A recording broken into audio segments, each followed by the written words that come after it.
Eric Streisand, over to you. Great. Thank you so much, Myra. And thank you, everybody who has joined us for this session. Professor Jin Chanrong, thank you very much for your remarks. And what we will do is once we get into this panel, we will invite you back in to respond to what the other panelists have shared, Professor. So thank you very much for setting the scene. So my name is Eric Streisand. I work with the Global Institute for Tomorrow. I'm pleased to be moderating this panel and very excited for the 4 panelists that we have with us this afternoon. For those of you who tuned in to the panel session that we have had just before this on the topic of common values, I think you will agree that it was extremely rich discussion that looked at how we might seek to resolve some of the fairly troubling trends and situation that we find ourselves in. And we talked about, the panelists talked about the difference between taking a kind of universalist approach versus a kind of commoners approach.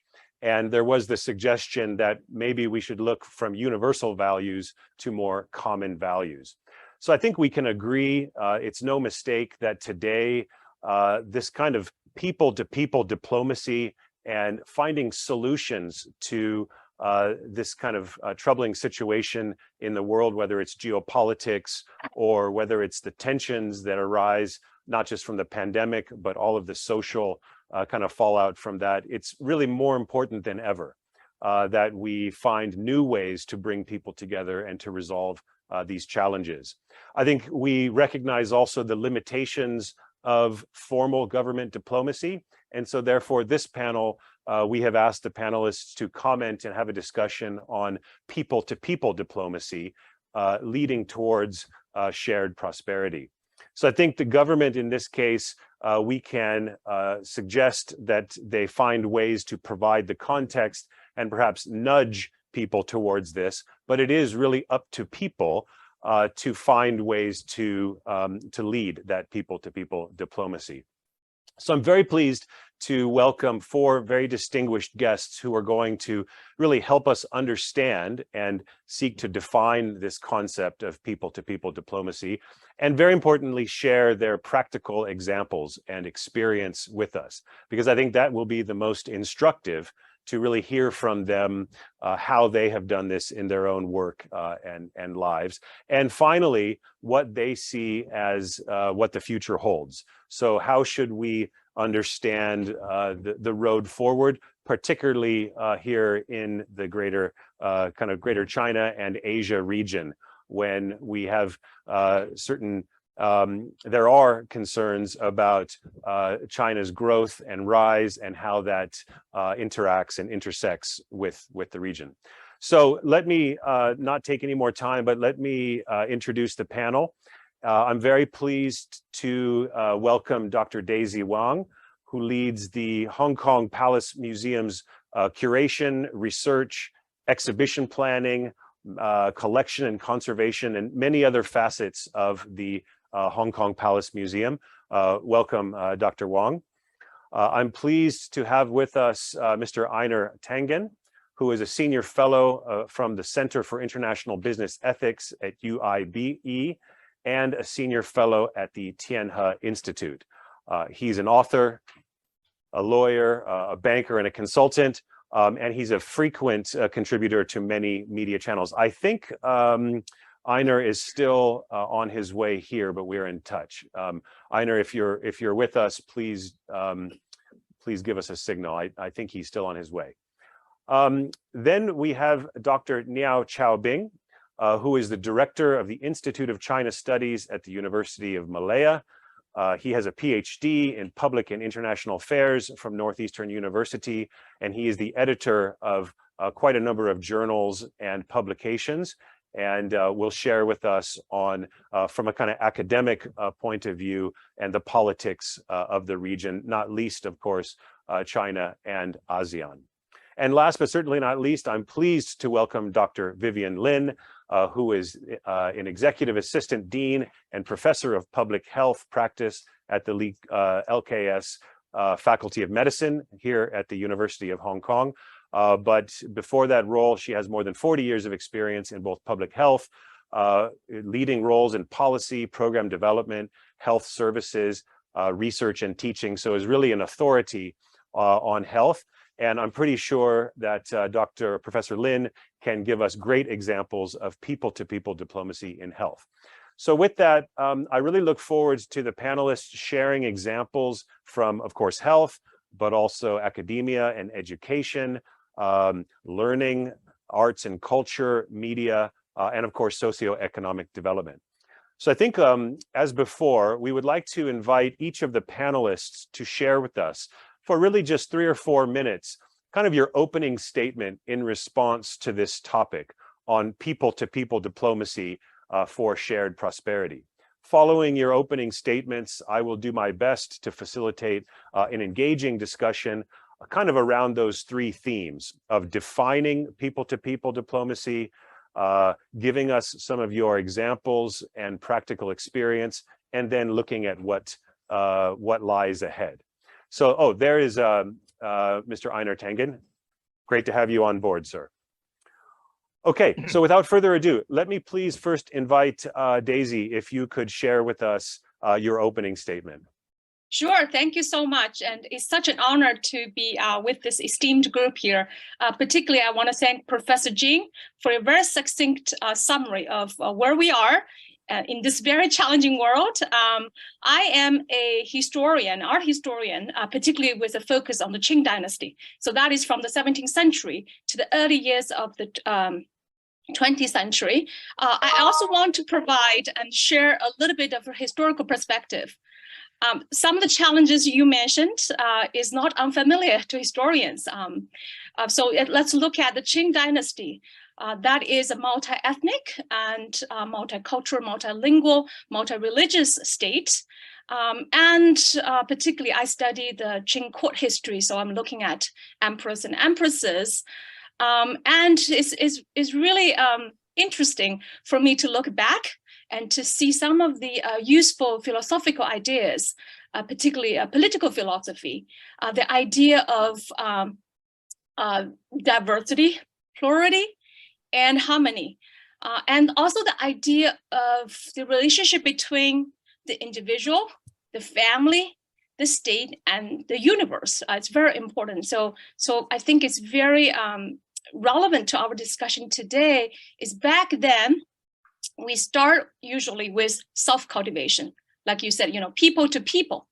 And then we broaden out to the family. So first you cultivate yourself, be a good individual. Then you broaden up a little bit and have a good family.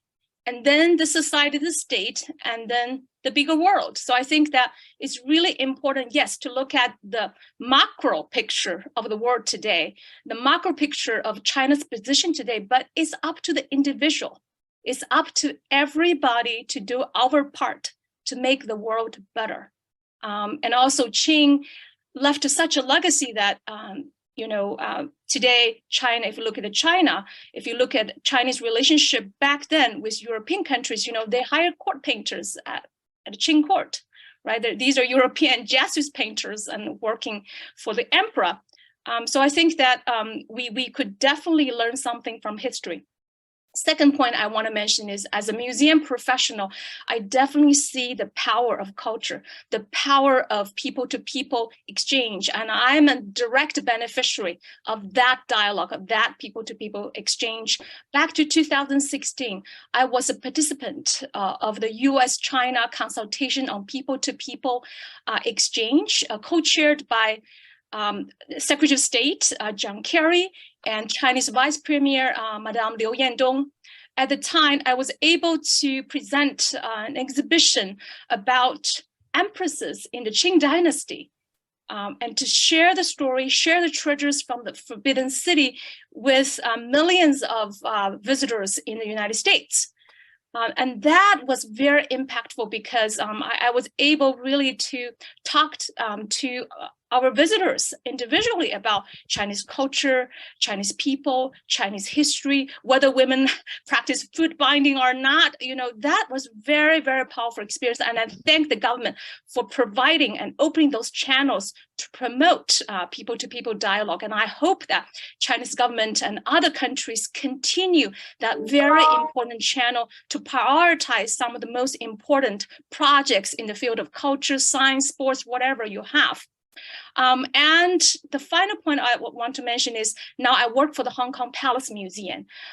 In this museum, we see a lot of interest from students, starting from kindergarten to university students.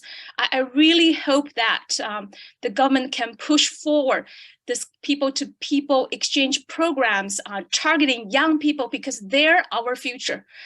Let's think about after the border opens even more. Hong Kong already actually opened borders, right? But I really hope that the government can have major support for exchange students program, to invite more students around the world to come to see Hong Kong, to come see other parts of China, and vice versa. Because I do believe it's through people-to-people direct exchange, through art and culture, through all kinds of important and individual channels that we have a direct experience with other cultures. Thank you very much. Wow, wonderful, Daisy. Thank you so much. In the first session, we talked about the importance of education as the kind of foundation and underpinning for establishing common values. I think we're certainly looking forward to being educated by you and learning from you, both in the contemporary context through arts and culture and how we can learn about other peoples through that medium, but also looking back in history and saying, and asking you, what can we learn about people to people from a historical point of view and how things were done previously. So this is going to be excellent. Thank you very much, Daisy. Thank you, Eric. Next, let me invite Mr. Einar Tangen to share with us your kind of opening statement. Tell us your view on people-to-people diplomacy and get started here. Well, Eric, thank you very much. Daisy, I enjoyed your comments, and thank you, Dr. Jin, for breaking the ice on this discussion. What I do is a little bit more contemporary, but I completely agree. Culture and education are the basis of this. But, what we should recognize is that human values haven't changed. If you go back 5,000 years to recorded history, they tell the same jokes about lawyers, politicians, wives, etc. Nothing changes. We do the same. Unfortunately, we don't necessarily learn from history. And as a result of that, while humanity and our base, good and bad, does not change, our values do and our perceptions. And obviously, a lot of those have to do with value. And when you start talking earlier, when Eric was talking, Eric Lee and Daniel Bell were talking about the economic gravity, which is shifting eastward. This is something that creates a lot of friction. We've seen this with ancient Rome and Carthage. You've seen it in the warring of the Italian states.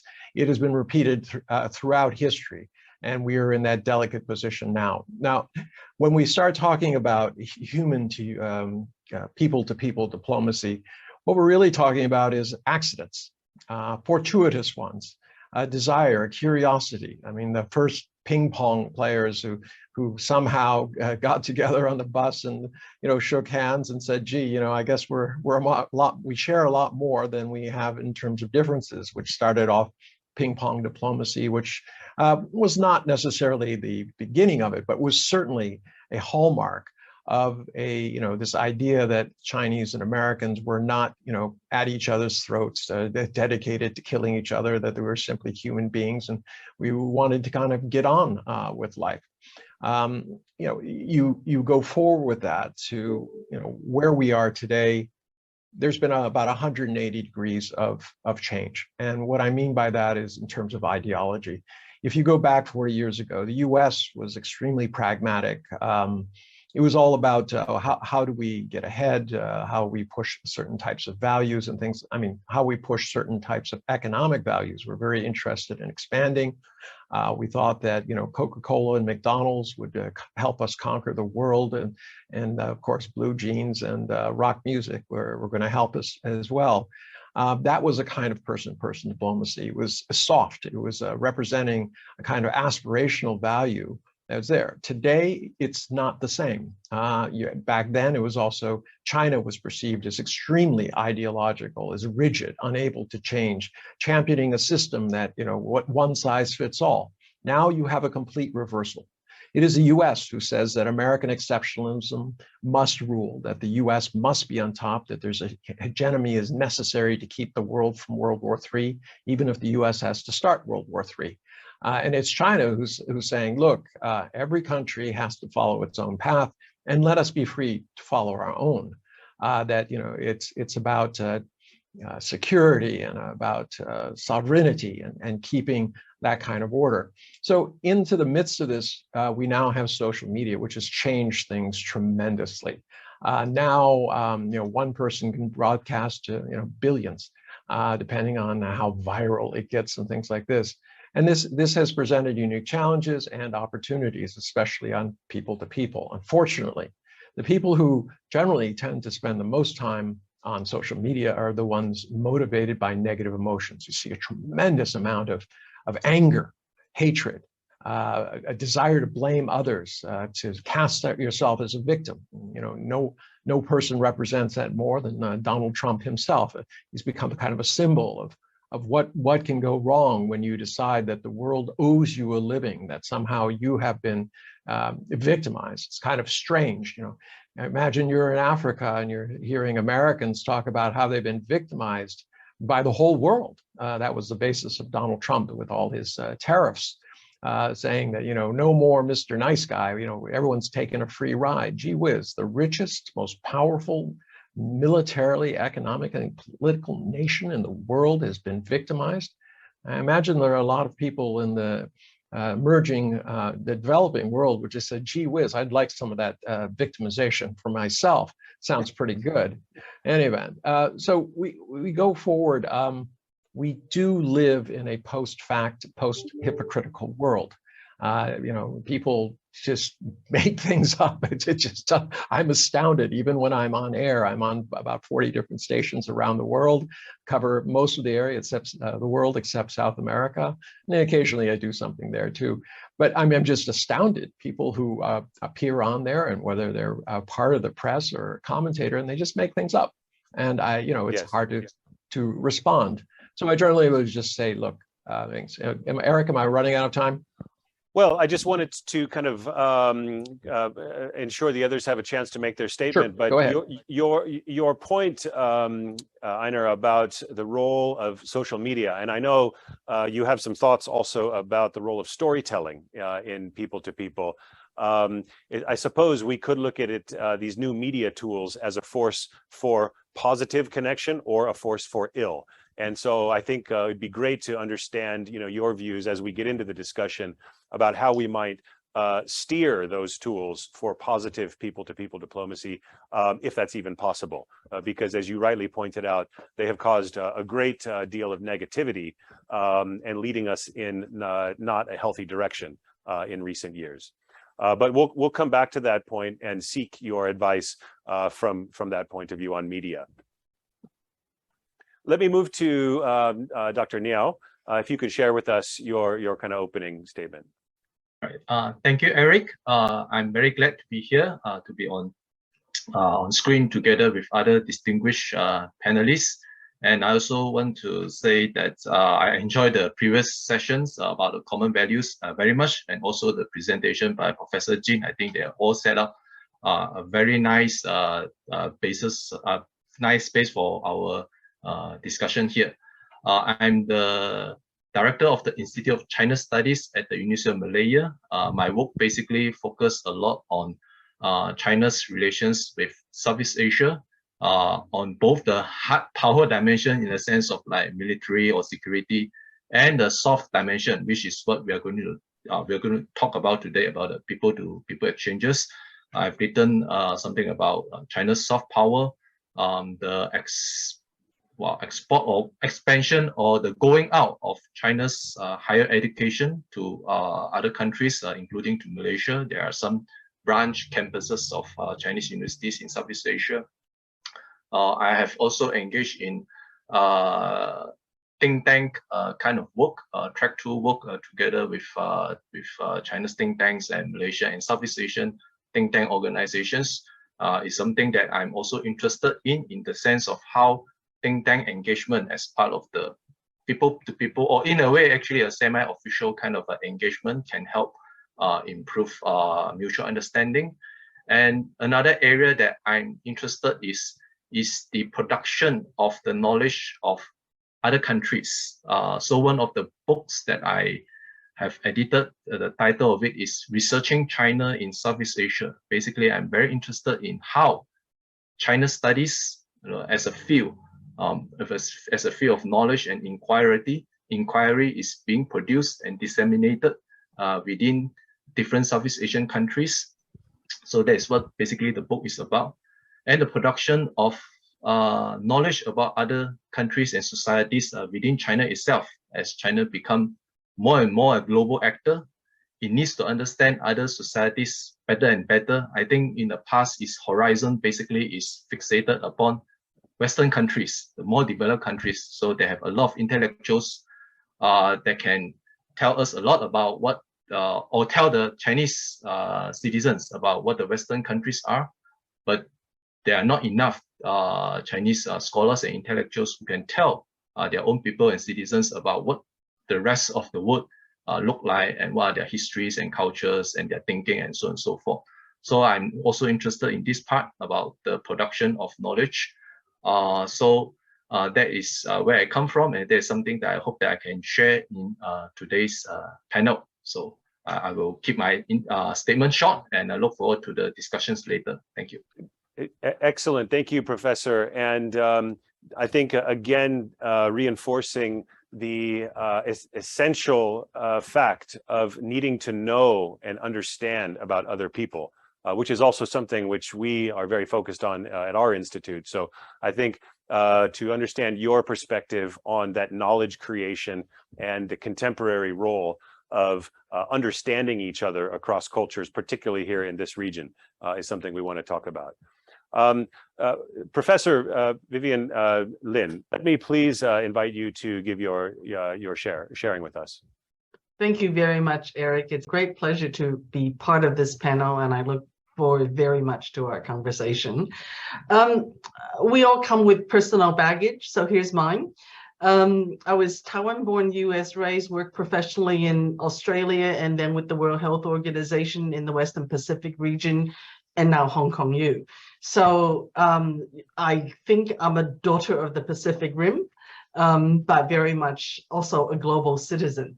Perhaps my early involvement in people-to-people diplomacy might have in fact been inspired by the ping pong players, because at age 18, I was actually a co-founder of the New Haven chapter of the US-China People's Friendship Association. So I go back a long way, but since then, my involvement has been with the university. I was at La Trobe University.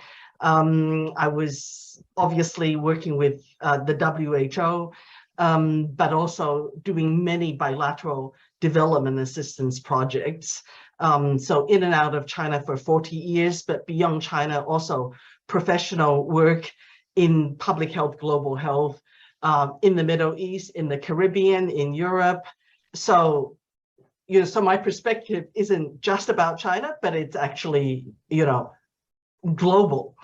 And looking at the situation, and certainly sitting in Hong Kong as the meat in the sandwich of US-China politics, my view certainly is that we now need people-to-people diplomacy more than ever.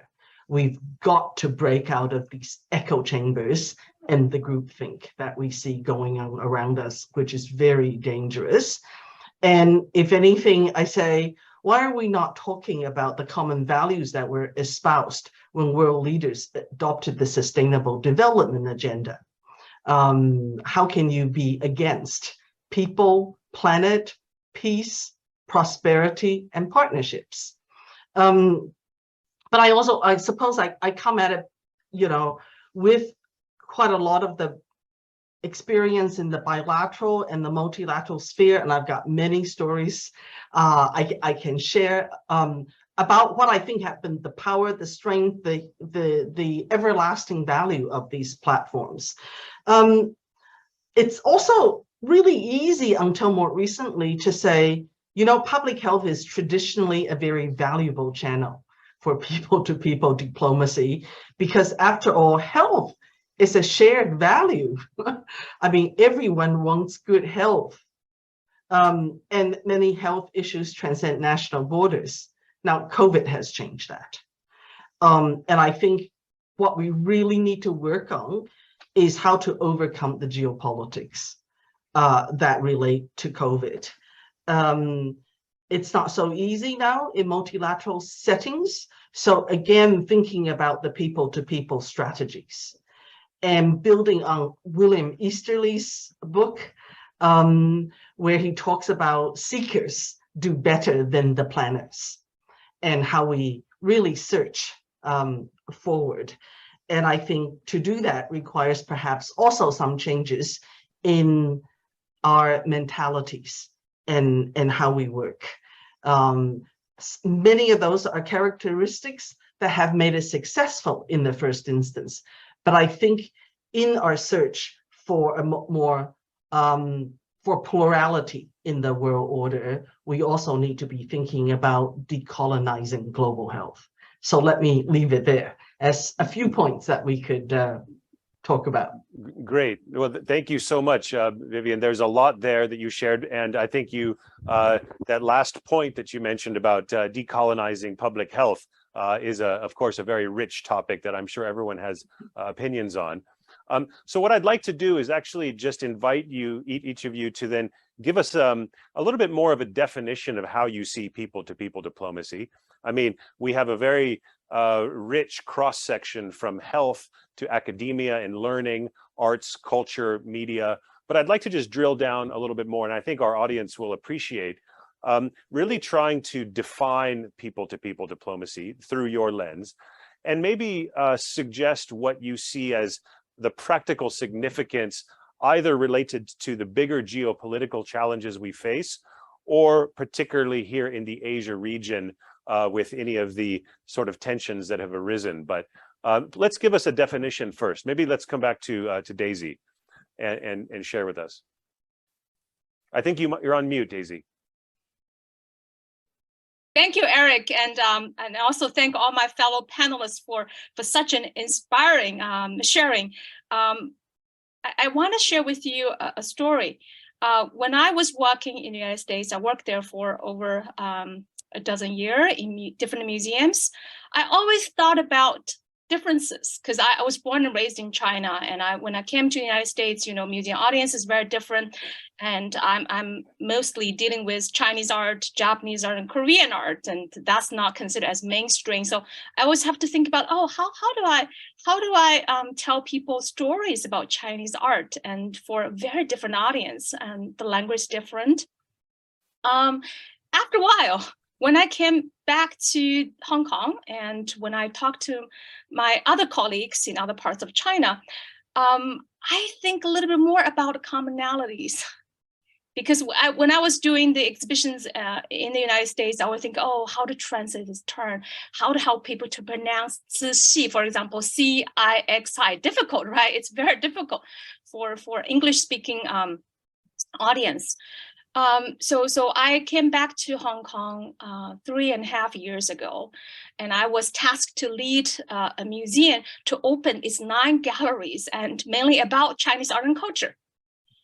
So I was particularly interested in how can I curate exhibitions that tells a common story, the stories that everybody, regardless of your age, your cultural background, how you grew up, that everybody can relate to. Rather than say, oh, well, this is Hong Kong audience is different from American audience, from mainland Chinese audience, everybody's different, right? So it helps me a little bit to think a little bit more about how can I find the common threads, and how can I find multiple entries for different kinds of audience to enter my exhibition. So I start thinking about our schedule. Everybody has a schedule. Today, the majority of us actually use iPhone and use, computerized schedule. So I started to think about whether I can tell a story about 18th century imperial family living inside Forbidden City from a daily schedule point of view. So I started my exhibition about emperor getting up 4 o'clock in the morning and went bed, 8 o'clock in the evening. So I designed an exhibition about the daily schedule and daily activities. No way everybody here can use, the gold ewers that emperor's using, or golden mirrors they're using. However, that is something that everybody can relate to. Yes. So I think that coming in different, so coming back to Hong Kong and also think globally, helped me to think a little bit more about our shared humanity and how can we tell so-called, tell the story of Chinese art and culture, right? That's a very big buzzword today, tell stories about Chinese art and culture and history, tell the story about China. But how can we create those kind of experience that everybody can relate to based on our shared humanity is something I'm looking very deeply at. And I think what's very effective, and I have given tours to, the consul general from different countries based in Hong Kong. I have given tours to, 6-year-old kids speaking English or speaking Cantonese, and everybody can relate to. So I think that this conference, this panel is so critical and so important that let's sure everybody's different, every country is different, every culture is different, but let's set aside. Let's look at, we have a lot in common, right? Let's look at those positive side and help to everybody to think a little bit more about our shared humanity. I think your example is perfect because it's actually a sort of very, very strategic tool for giving people that experience. It's almost like fostering empathy for someone about what another culture and another time period was like, and asking them to kind of try to relate. So I think that's a very useful tool, and to do that through art, through history, I think can be very effective. If I can ask Einar you to respond, and I know you talked about the kind of 180-degree shift that you see now in today's world, and some of the challenges that you mentioned, even if you sort of harken back to the ping pong diplomacy days. Well, we're very far from that now. Maybe you can just tell us from your point of view what you might define as people to people, and maybe put that in the context of media, storytelling, or anything that would help illustrate that in today's world. Well, I really applaud Daisy. I mean, that was a terrific idea. That's exactly the kind of creativity that we need to use today. I mean, the fact is, the reason I mentioned the 180 degrees, it's accompanied with 40 years of, basically America's lower class having no increase in income, being angry about it. Whereas in China, there has been tremendous increases and people are generally pretty happy about it. It's about expectations. Today, there's a lot of false dichotomies being pushed. You're either this or you're that. You're either, pro-life or you're a baby killer, or you're either, for the war or against it. It is not that simple anymore. So we have to be a little bit more creative to avoid those things. And what Daisy has put forward is exactly that. But there's still room for the old-fashioned. And I'll give you an example. I was talked into somehow hosting an award ceremony for the Olympics, and my co-host was I was doing it on the American side because I'm a U.S. citizen, and my co-host was a Chinese high-level guy, And we hit it off and we talked. I was not trying to do business or anything like that. And at some point he kept on saying, well, how would you like to write a book about China? And I said, well, gee, I don't, I would love to, I just don't know enough. He said, well, with your background, it would be nice if you did something that gave us a different perspective. So I did that, and I did another book. And then he was bothering me about going on television. And I said to him bluntly, I said, listen, I used to run political campaigns in the US. I used to tell people what to say. I really don't want anyone telling me what to say or not to say. It's just, I don't need to do this. It would just be an extra thing. He said, listen, no one's going to tell you what to say or not to say. Just go on and say what you feel is right. So that's how I started doing media in China about 12 years ago. And it just kind of mushroomed, and I've done more and more shows. I'm up to about 14 a week on average now.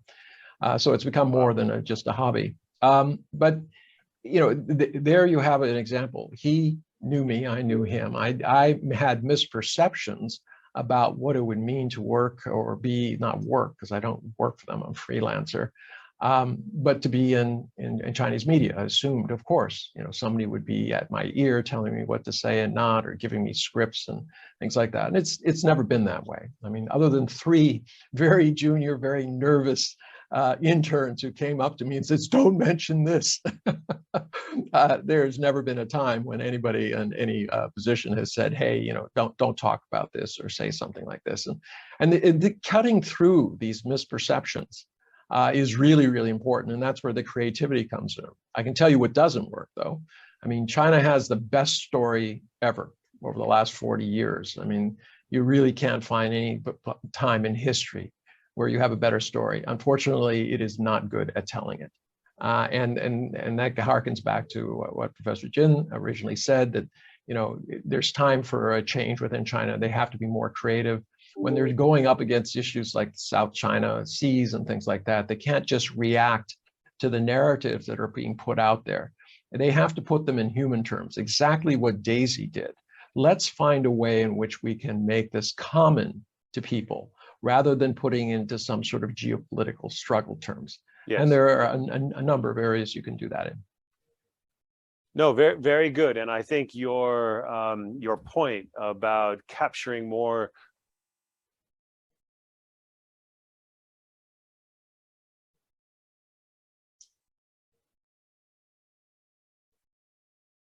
I'm sorry, I lost sound.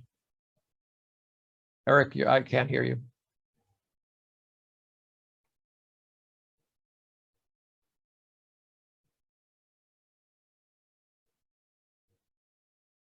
I think the mic had died. Is that better? Now it's working. You're back. Okay. Luckily, we have a spare mic sitting right in front of me. All I was saying is I think your advice about really emphasizing more of the nuances, not getting into one-dimensional kind of thought processes, and really trying to see through some of those conventional perceptions, very, very important. And we'll come back to your point about storytelling from China's point of view, because I think that's all part of the people-to-people approach as well. I'm going to invite Chow-bing and Vivian to just share on this question. And then I would like to invite Professor Jin Chanrong to come back after this. So Professor, once we finish listening to Chow-bing and Vivian, I will invite you to come back and comment as well. Chow-bing. All right.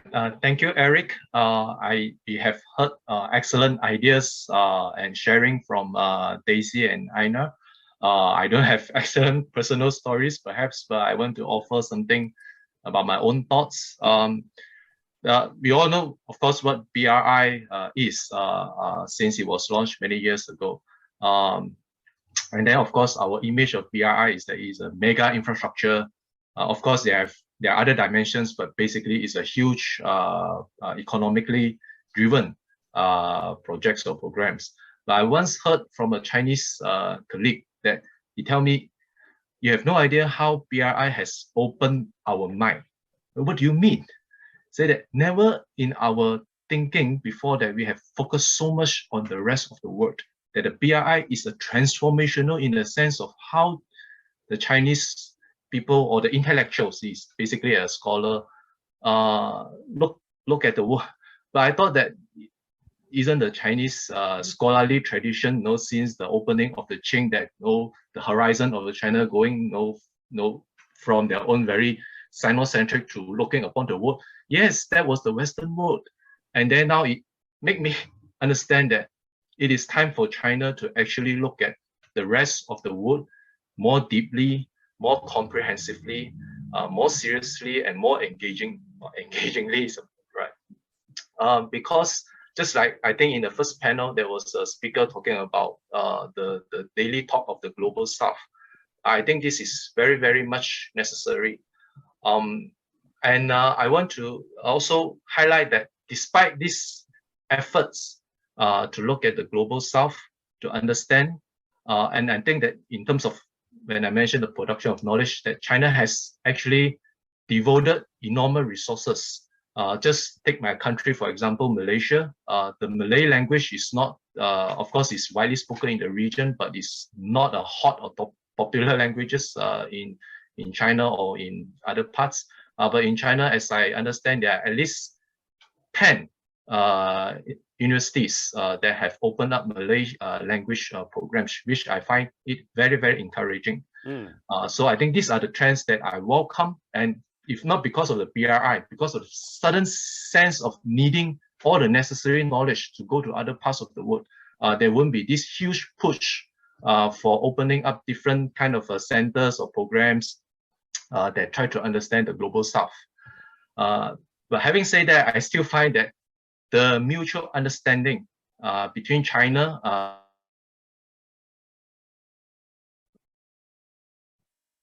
I think chow-bing has frozen. Can you, are you all with us? Yes, I think the other panelists are with us. Maybe it's on chow-bing's. Okay, we'll come back to chow-bing on that point.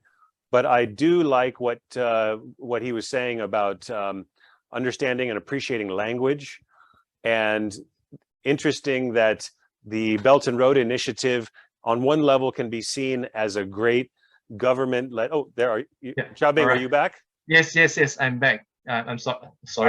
I was just complimenting you on the point of understanding each other's language as a people-to-people diplomacy, but I was also struck by that point about the Belt and Road Initiative on one level being a massive, government-sponsored, government-led global initiative, but on the ground, the people who go and work on the projects, work with local partners, that is very much a people-to-people understanding. Yeah. If I may just continue. Go ahead and please finish. Yeah. So having said that, which as I say, is an enormous devotion to the understanding of other societies. I still find that the gap is huge. The mutual understanding, the gap is huge. That means also the potential is also huge. There are a lot that need to be done about how China should understand better other societies, and a lot also need to be done about how other societies, right, Southeast Asia or Malaysia, need to better understand what China is. And to be very honest and frank, it's not easy. Today, if we just talk to normal common students or even just students, people mention China, generally the top three kind of the keywords that come into their mind may not necessarily be positive, because the discourse, the narratives are overwhelmingly more negative about China, which is unfortunate in a way.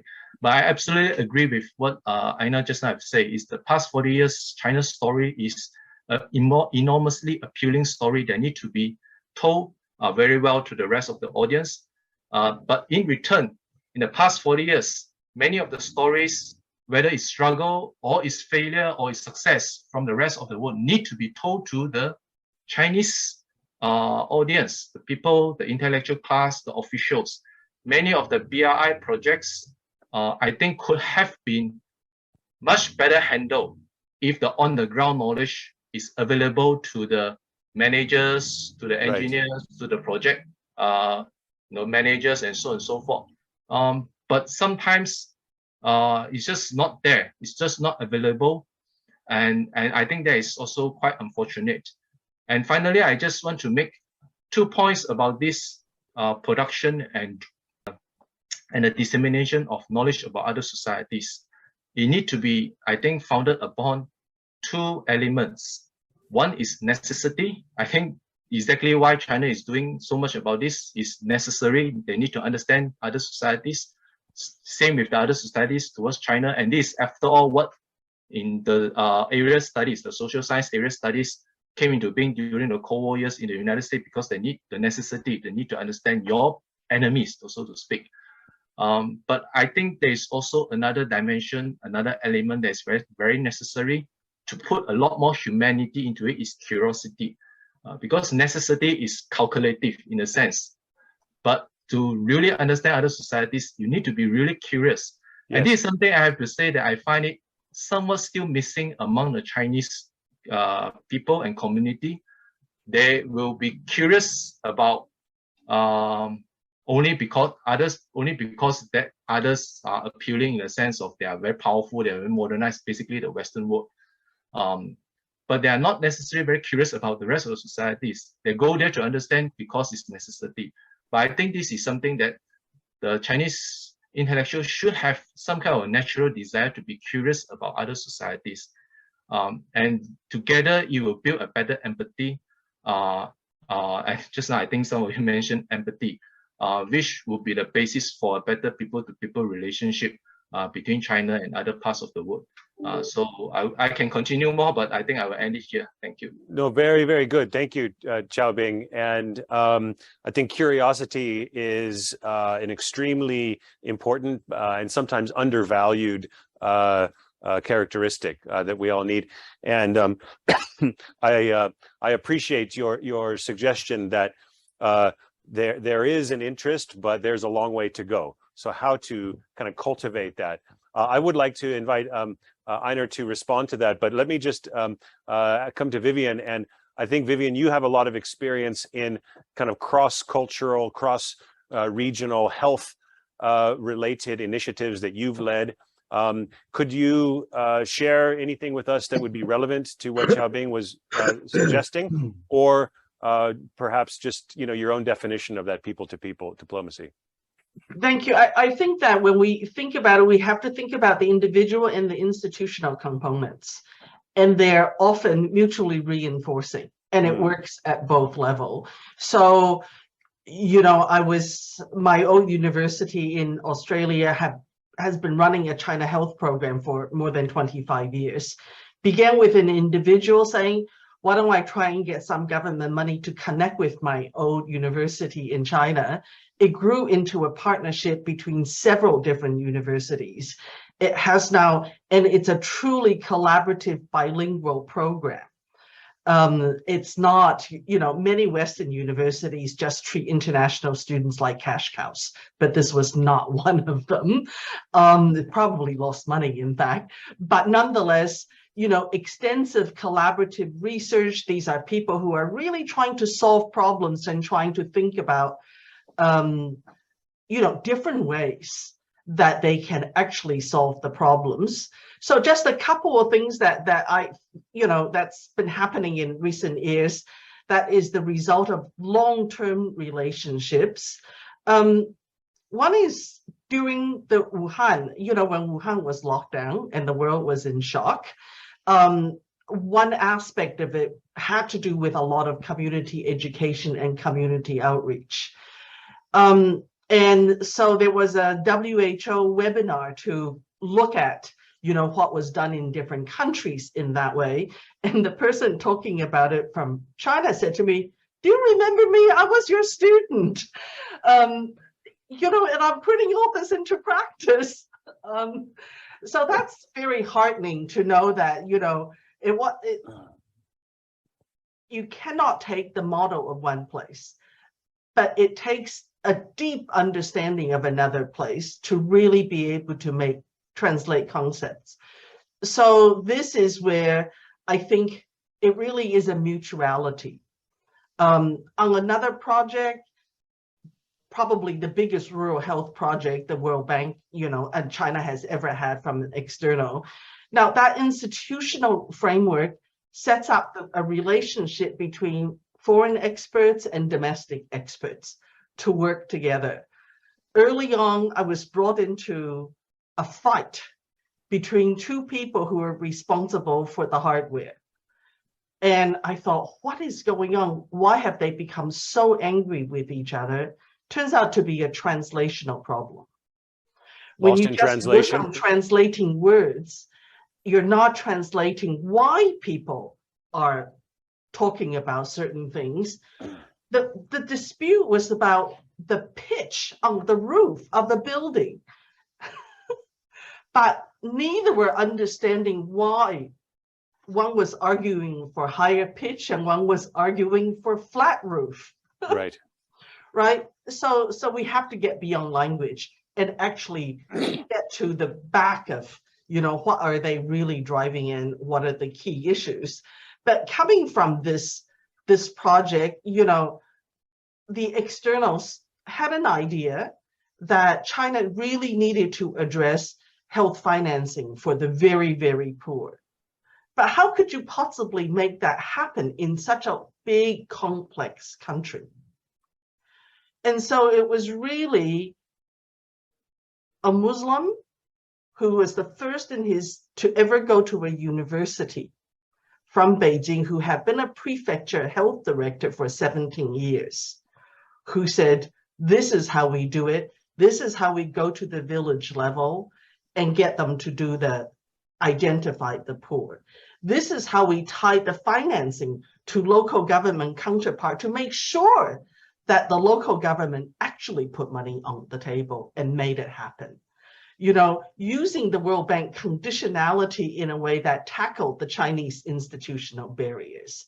So I think this is the kind of conversations that happen when you're actually doing joint problem solving. You've got different ideas, different reality, and everyone learns. And even in the face of supposed geopolitical tensions, you could see where people are connecting. So another example, when I was at the WHO, we had a workshop on medical curriculum reform that involved the 3 Mekong countries and China because of similar institutional issues as transitional economies.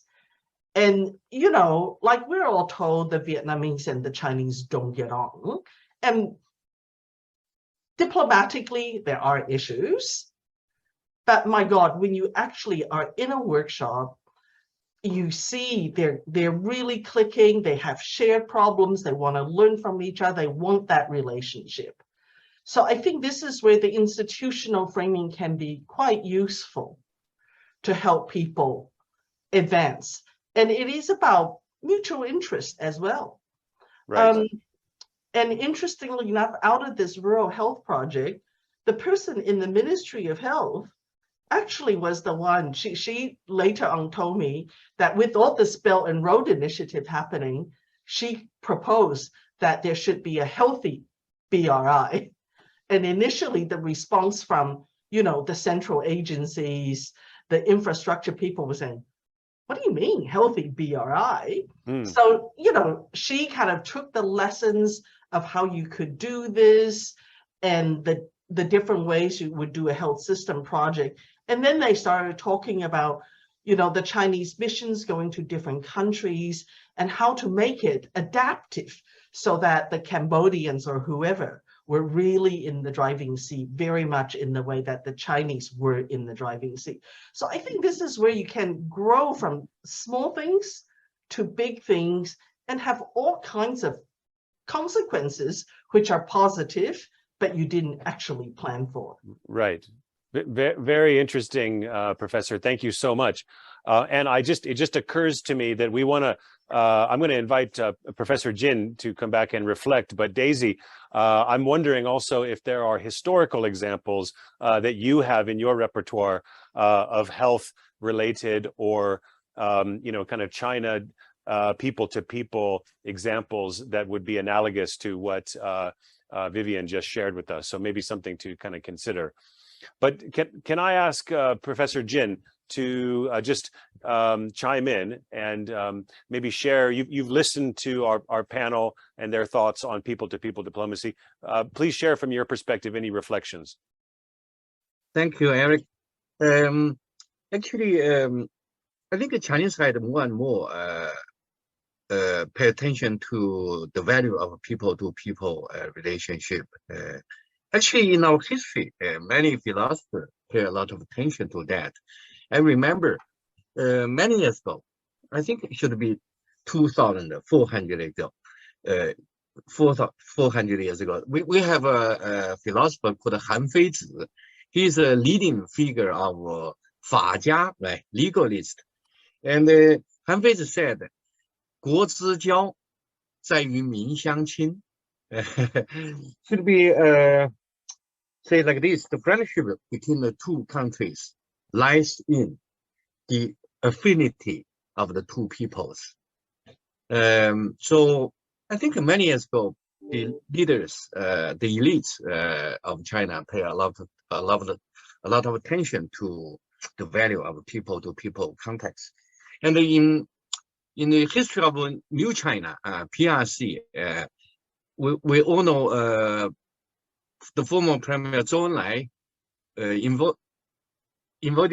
involved a lot to so-called 民间外交, civil diplomacy with Japan, because we have no diplomatic tie before Nixon's trip to China, right?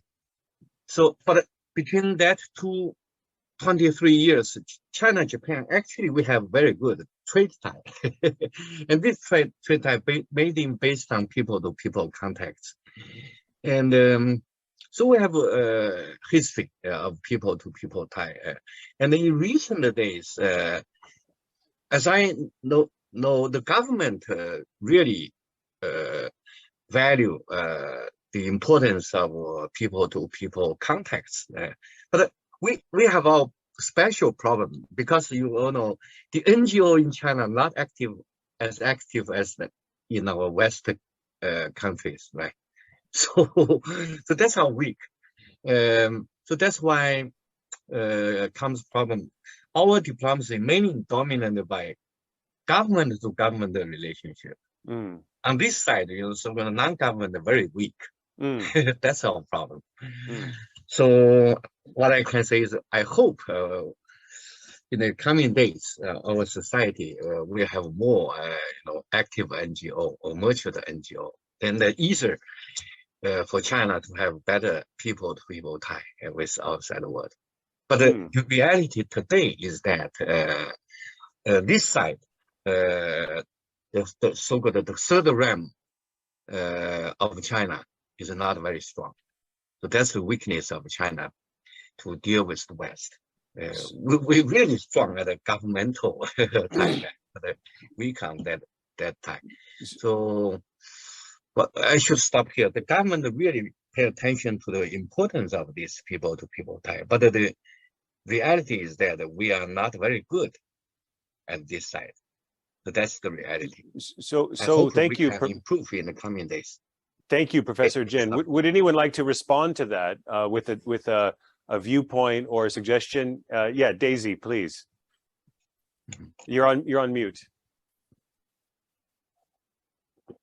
I just want to follow up a little bit on what Professor Lin and Professor Jin has mentioned. I think that let me be specific about my field, and I very much appreciate particularly Professor Jin's talk about sort of the different government structure and different ways of doing business.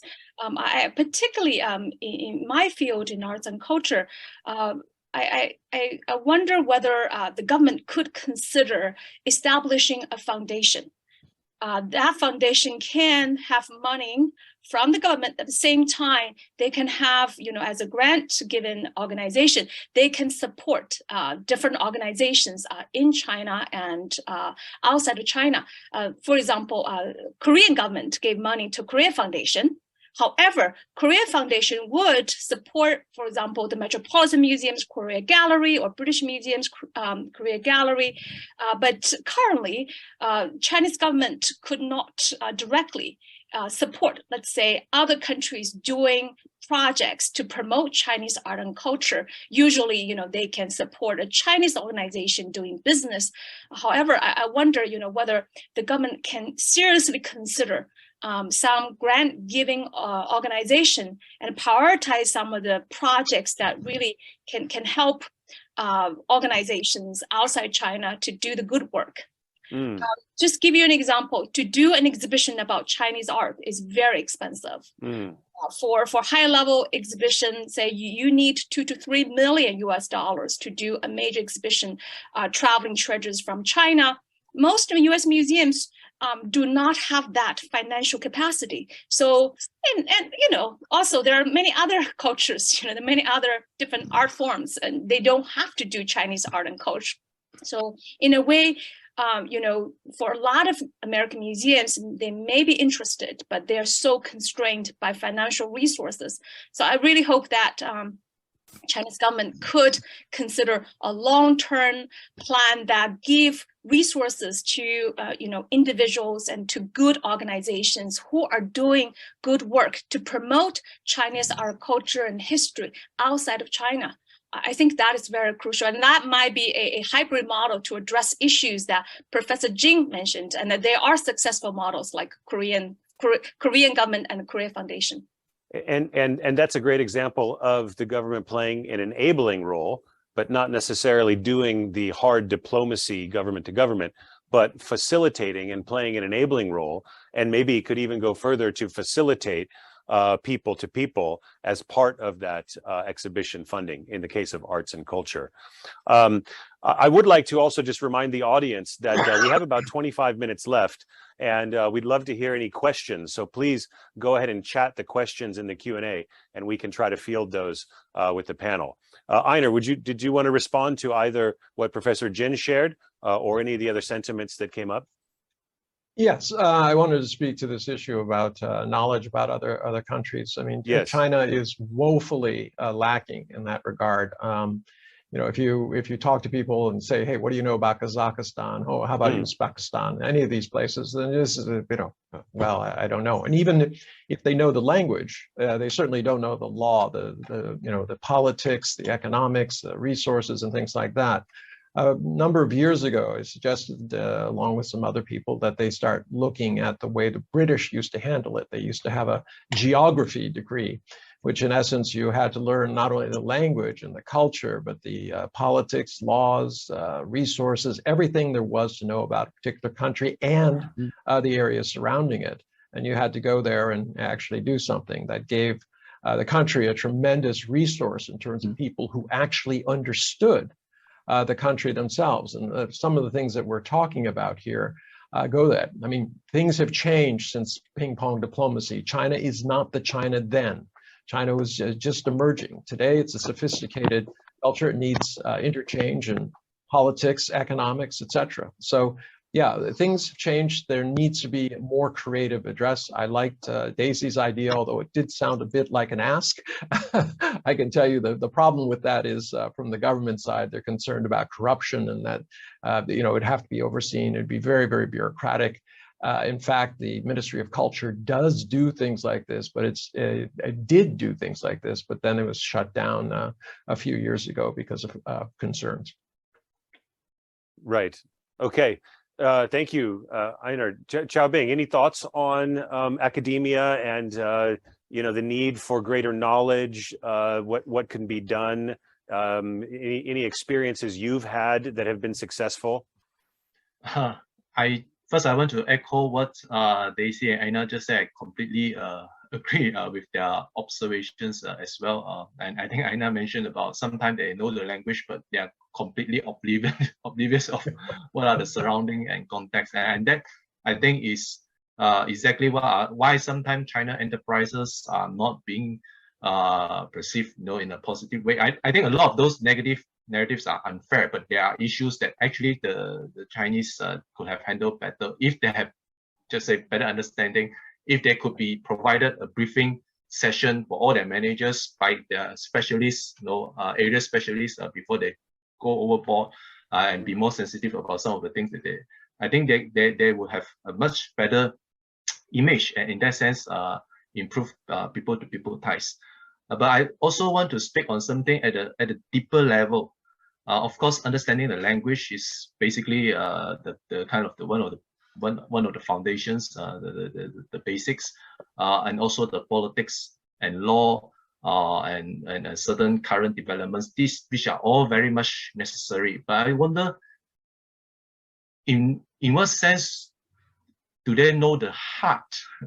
Well, I mean the heart is that at the deeper level, I can give one very vivid contrast is that if you ask any Chinese educated intellectual class, they can basically cite what Plato has said to what Habermas has said. Maybe they haven't read, but they know the intellectual history of the Western civilization very well. All the works of starting from Plato and Aristotle until today, whoever major contemporary philosophers more or less have been translated into Chinese language. The Sangwu Yingsu Guan has a very comprehensive translation of all these classics, which is very good. The Chinese need the Western knowledge to modernize themselves.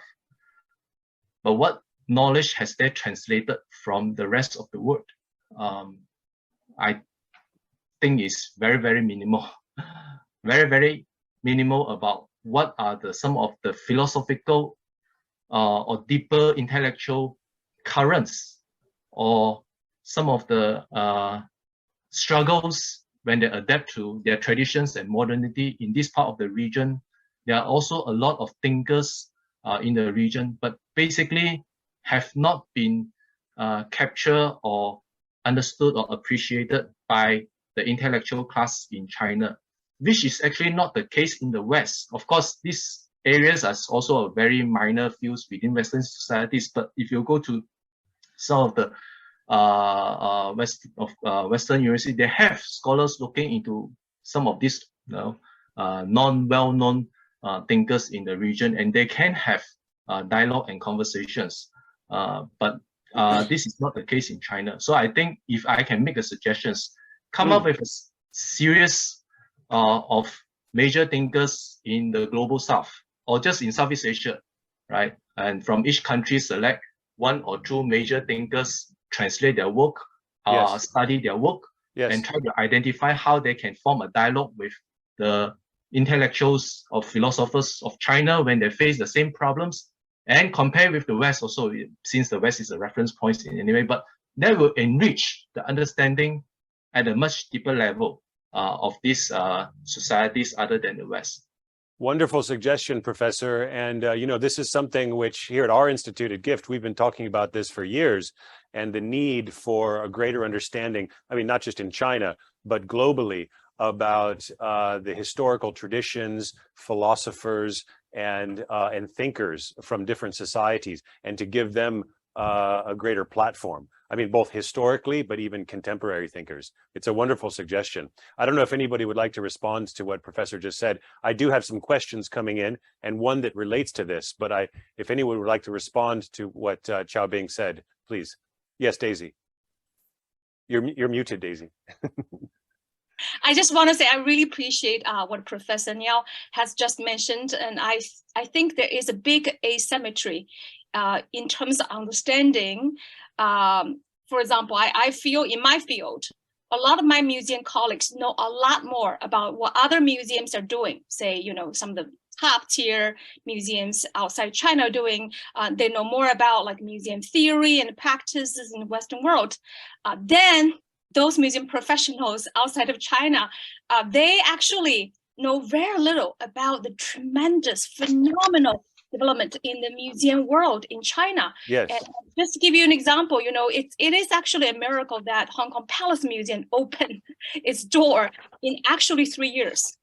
We actually probably make a world record, but we are very shy, very humble. We are not investing so much in telling our story. So last time when the French Consul General in Hong Kong, when she visited us, she asked us, are you interested in receiving a training course from French museum professionals, say people from the Louvre. I said, certainly, we're so excited about this opportunity. But on the other hand, I said, I would like to make a dialogue. We would actually also love to share with you what we're doing, because that might be also very valuable just to understand our business so we can have a real dialogue.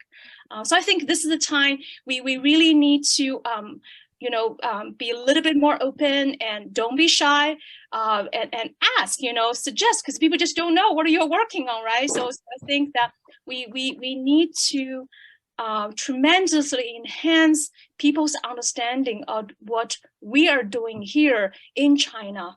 So I think that, to echo what Dr. Liao is saying, I think that asymmetry is everywhere. Yes. It's everywhere.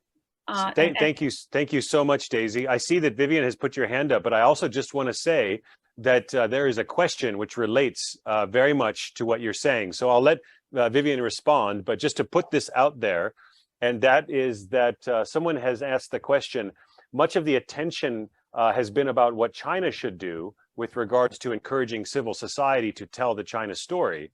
But we'd love to hear from the panel, what should Western governments and NGOs do to reach out to China? And this also applies to some of the Asian countries that have followed a Western narrative that has isolated China. So how can they work to foster people-to-people diplomacy? Meaning, what are some of the constructive suggestions for other countries to engage? That was a question from the audience. I will let Vivian respond to you, Daisy, but if anyone would like to think about that question also. I wanted to just give another example of things that is not only could happen, but is happening, and that also perhaps picks up on the question in the Q&A. I'm actually at the moment involved with two what are called Tsinghua Lancet commissions. Now, people may well be aware, Lancet being a very prestigious medical journal, and Lancet commissions are often a gathering of international experts in particular fields that systematically go through the evidence about issues. So one that I'm involved with is the Tsinghua Lancet Commission on Poverty Alleviation Through Health. And so this is about half Chinese academics, researchers, half internationals. And this is really looking at the China experience on poverty alleviation through health and the evidence of what China has done, but trying to contextualize it and have it make sense to an international audience. And how does this fit into a global dialogue around social determinants of health, around health equity, and issues that all countries are involved with? The second one I'm involved with is on eco-civilization and health. And again, so many countries, China being one, that has gone through this path of modernization, industrialization, urbanization that brings devastating environmental consequences to people's health, to flora, to fauna, and climate change problems. But eco-civilization is actually a really old concept that actually can be adapted into current practice and policy. And that's happening at a time when globally people have the exact same concerns everywhere else. And indeed, there is increasing understanding that we actually have to understand indigenous knowledge. For instance, Aboriginal Australia, Maori, New Zealand, First Nations, Canada, and the way in which people have to live in harmony with nature. And these traditional practices actually need to be brought back into our society. So here's another example of shared issue, again, about half international, half Chinese, but using the Lancet as the international scientific medium. Yes. So great examples. And Einar, I was going to actually ask you for your response, because it's about storytelling, isn't it? And it's about effectively communicating the success of either poverty alleviation and or eco-civilization. Please. Well, on so many levels, and to go to your question, and I think Valerie put it Vivian put it very well. This is about curiosity and about encouraging that. from both sides. This is not simply, China has to do, but, I found in life that you can control what you do, but not necessarily what others do. So, you have to concentrate on, the kind of things that you can come up with. Obviously Daisy is a good example of that. But there are so many ways in which you can engage people. I think acts of kindness, very practical ways in which, China can respond and individuals can respond to each other. For instance, what's happened in Pakistan, 1/3 of the country underwater. I mean, a terrible catastrophe that's going to take years to unwind. Chinese netizens responded quite favorably, giving over 150 million renminbi, and these were small amounts given. It was matched by the Chinese government, plus there's another 400 to 600 million that is coming from the government. This is just initial aid, but once we understand that other people care about those things. I mean, look at what happened during these natural catastrophes in other areas. People have responded, and this is what I mean. You get to the core of what it is to be human. We all love our children. We love our parents. We want to do well. All right. What gets in the way are these perceptions that we know everything and they're bad and I'm good, and or I'm the victim and they're the perpetrator. So if you can get past those things, if you can get people to engage, that is the beginning. You have to be a little bit, as I said, more creative. It's a sophisticated environment. Things have changed from 40 years ago, but still, this is the only pathway that I can see, reaffirming our humanity, common interest, and curiosity. Wonderful intervention, Einar, and a great example of Chinese netizens donating money to the catastrophe in Pakistan, and simple acts of kindness also as a people-to-people diplomacy, perhaps the most important. I think you could make that argument. Professor Jin, I'd like to invite you to just react to what has been spoken, or that question about what other countries can do, countries or NGOs in other countries in the West, but also in Asia or the Global South to reach out and understand China more. And after this, we have about 10 minutes left. I would ask everybody to just kind of make a final closing statement. Professor Jin, please. Okay, thank you, Eric. I think both the government officers and the intellectual community fully aware of the importance of people-to-people contact, right? So that's a fact. But now we have obstacle. One is COVID-19. China take the most strict, right, policy in the effort to anti COVID-19. That hurt our travel. In the past 3 years, and I stopped travel, and my colleague also. Last week I talked with Dr. Scott Kennedy, a senior fellow from CSIS, right? He told me since he applied the visa to travel to China, he spent 163 days from Washington, D.C. to Beijing. So that's ridiculous. So yeah, that's the obstacle. We have to, we hope we can lift this kind of restriction in the coming days. And then another background is that the deterrence of U.S.-China relations no good for people-to-people contacts. To some extent, the U.S. is the only superpower in the world, right? And the U.S. made China nervous. And the deterioration of this bilateral tie makes China very nervous. And this nervousness no good for academic freedom. Yeah.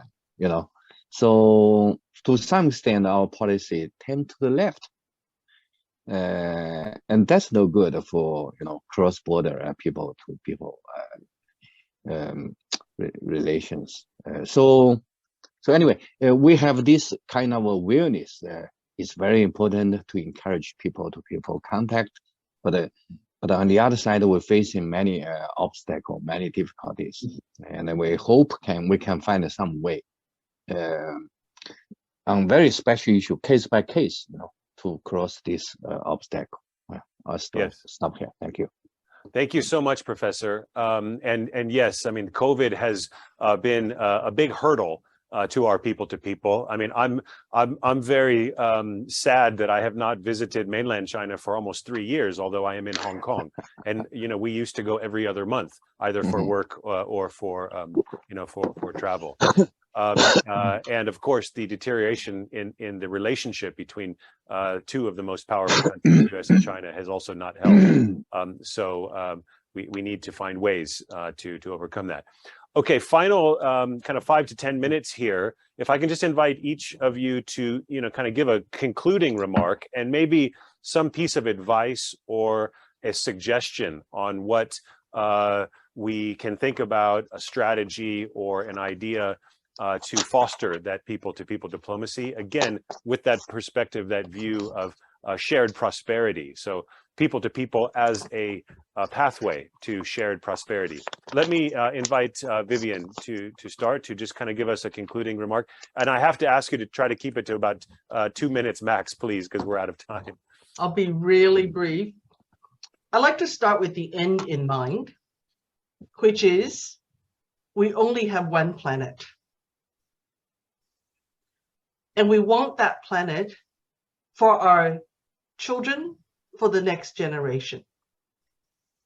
So for the sake of the next generation, we have to focus on our common humanity. And if governments can enable good things to happen, as well as make bad things happen, then I would ask that the wolves and the hawks please chill. That's it. Great advice. I think we're going to put that on the headline of some of our wrap-up materials. Wolves and hawks, please chill, for the sake of our shared humanity. Okay, Vivian, thank you. Chow-bing, if I can ask you to share with us. Maybe I would make one suggestion, kind of a policy suggestion. I once did a study, not fully comprehensive, but one did a study about how Southeast Asian strategic think tanks look at China. Strategic think tanks meaning those focusing on geopolitics and foreign policy. I select 10 premier think tanks from each of the Southeast Asian ASEAN countries and look at the educational background of their think tank analysts.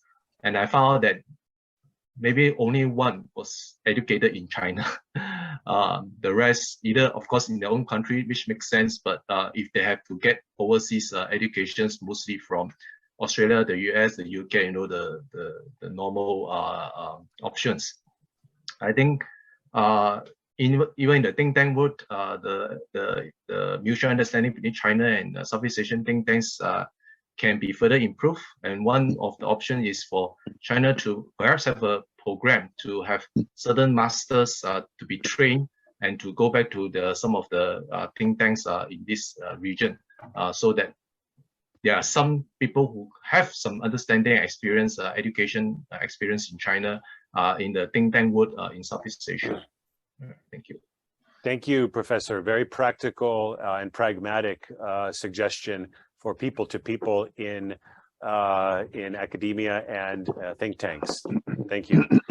Maybe I can invite Einar to give us a final thought.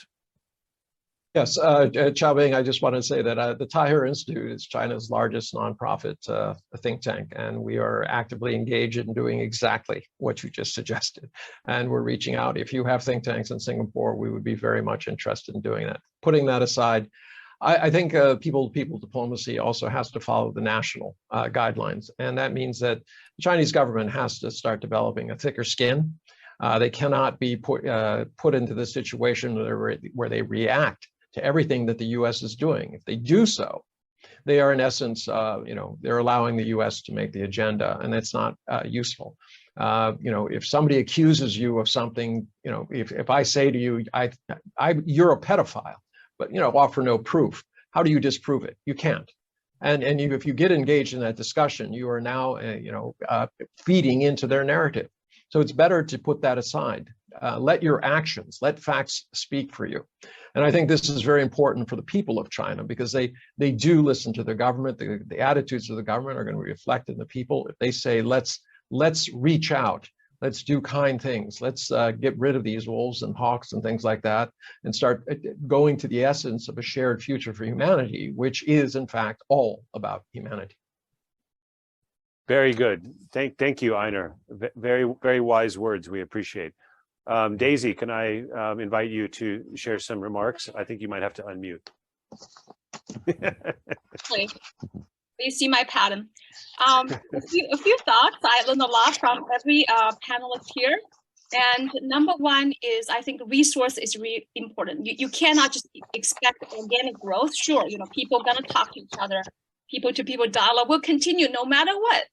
However, I think that I echo some of the other panelists' sentiment that government need to take this very seriously and need to strategically fund this long term by investing heavily in this area.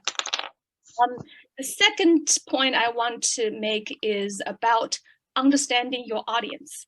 In the museum world, we don't do monologue. We research our audience. We want to know what they want to listen to, what they want to learn. And we design exhibitions by understanding our audience.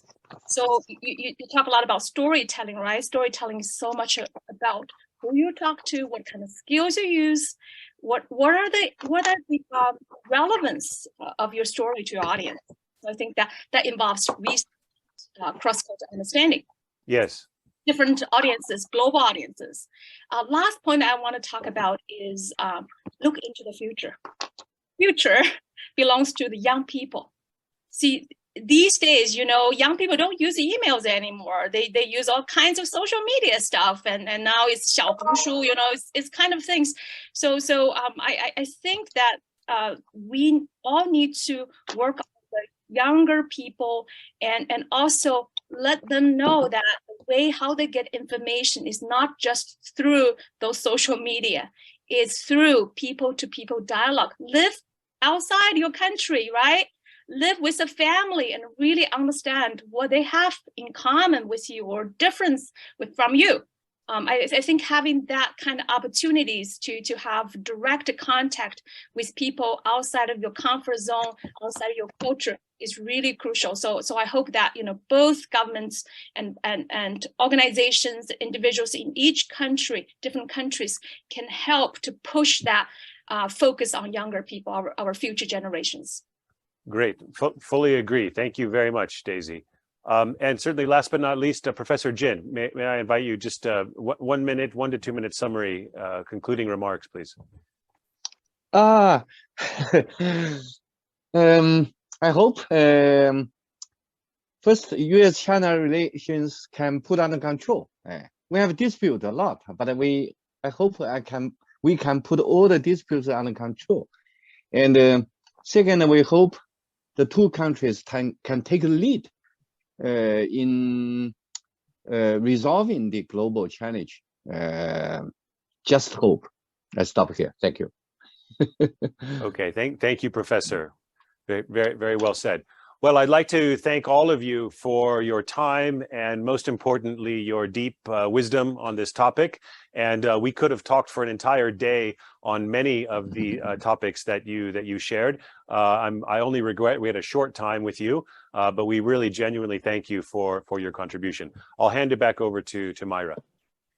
Well, thank you, Eric, for facilitating the discussion, and also to Professor Din Tanrong, Professor Vivian Lin, Dr. Ngeow chow-bing, Dr. Daisy Wang, and Einar Tangen for joining us this afternoon to discuss and unpack how people-to-people diplomacy would play such an important role in binding our world today.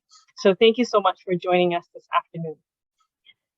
Before we wrap up for today's conference, I would like to pass the time to Chandra Nair to give the closing remarks for today's conference. Chandra Nair, please.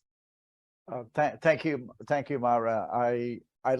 There's a lot I want to say, but there's a lot I think I should not say, given that I would need an hour or so to do this. So there's been such a rich exchange that it's almost impossible for someone to stand here and try and do justice to the breadth of the intellectual inputs we've had from both panels. But the whole point of this was to start a discussion, to give people the sense that we can do things differently. And I'm hoping that this little discussion will be the start of something that will encourage, as Professor Jin said, starting with the United States and China, to have a discussion beyond just the sort of geopolitical sort of quagmire we all find ourselves in at the moment. But I just wanted to share something in terms of how enriched I feel and how encouraged I am by what's transpired in the last 3 hours. A good friend of mine in Italy, who's a very senior business leader, wrote to me on WhatsApp and just said, "My God, you are able to have these conversations so openly that we are unable to have in Europe these days. Can I move to Hong Kong?" So I thought that was rather interesting, actually. And I'm not making this up, I swear. I'm not making this up. Another friend of mine in Europe said, "It is so interesting to see several Asian and other intellectuals discuss and dissect Latin terms about universality and common values and give it meaning. Many of the things that we lost in Europe an understanding of." This too was a friend from Europe. So in that sense, I'm hoping that we made a small impact. I can't thank the panelists enough. And particularly, I want to start by thanking the Professor Andrew Bell for opening and laying out the sort of framework for a discussion, and our second keynote speaker, Professor Jin. Maria's already thanked the current panel. I want to thank you all so much. And of course, the first panel too, we had a very interesting debate about where do we start? And I'd like to end by, bringing all this together and saying that what I found most interesting, that we needed to actually build some common ground, a basis around which we could work together. And every one of you talked about, both panels, that we live in a planet where there are 8 billion.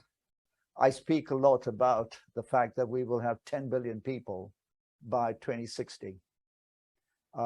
Most of those people will be added in Africa and Asia.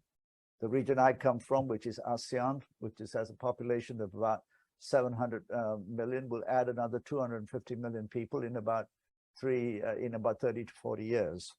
All of these are unprecedented challenges, and we're going to have to work together. So the planetary well-being is not some mumbo jumbo of environmentalists. It's essentially the civilizational challenge of our times, our generational challenge. We're going to have to do something about it, the common humanity. We talked about, therefore, common values should be judged on the basis of good governance and what outcomes we desire. Unless you are not informed or you have your head in the sand, you cannot but accept the next 30, 40 years is all about how are 10 billion people going to survive in a resource-constrained world. That's fundamentally it. Many of the geopolitical tensions, if you cut it back, is all about who controls resources. We all know this. This was the start of colonization. It's where we are. How do we control resources? And we're going to have to find ways to deal with it peacefully. So for me, the common values, as I understood, most of you were alluding to, starts with essentially building some common ground. And I thought I'd try and summarize what I heard into what that common ground could be. The first would be building common ground and understanding around the global public health issue. We're all going to have to, we can all agree on that as a common ground. We can all agree that we need some sort of, we need common ground on the eco-civilization concept. It can be called whatever you want to call it, but the eco-civilization is going to be the future. And countries like China have tried to lead on it, but other countries call it other things. The European Union has a view on it. these are areas we do not have to argue about.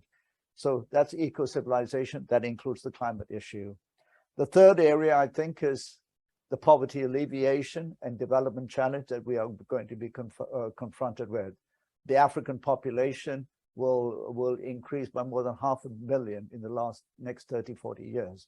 But Africa has much hope because it's less populated, a lot of arable land, but the development nature, the nature of how it will develop, it will require inputs from all parts of the world. China could be a great ally, common ground again, and then out of which common values. The third area, I think, is how do we use technology? So powerful, yet as we all seen, particularly in social media, but in other areas, also extremely destructive.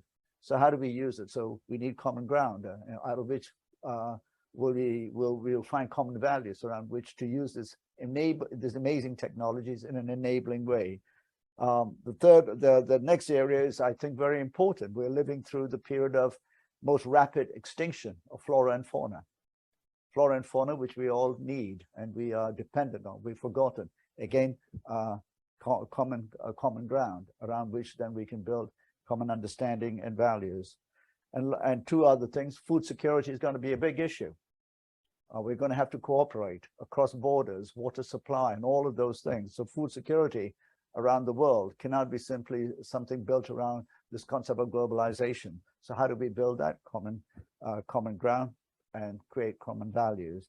And finally, all of that requires us to commit to what I think is so important, which is peace, the peace dividend, the notion that we will do everything we can to avoid wars.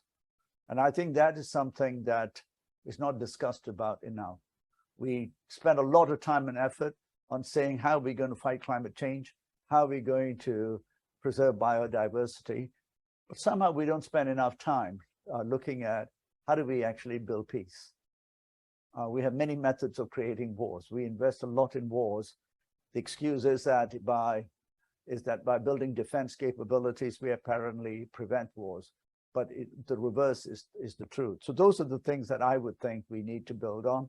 And if we could have essentially a global peace movement of governments and a doctrine of no wars, no interventions, dialogue, and peace, we might actually find ways that we don't need to talk about common values, but we would actually be working toward the outcomes we desire. So that's all I wanted to say from what I learned from all of this. And I hope that many will listen to this. I've at least heard from several people. And I even just heard that someone who writes a very popular blog in Hong Kong has already written a blog that is now circulating with all your thoughts, etc. So that's very fast. China Daily has just approached me to try and get all of this summarized. And I'm expecting the call from the FT, the Economist, and the New York Times in the next couple of hours. So thank you, everyone. I hope the audience enjoyed it. Please join us for the next one. And to the panelists who are still here, appreciate it so much. Everyone chill, peace. Thank you so much. Thank you. Thank you. Bye. Thank you.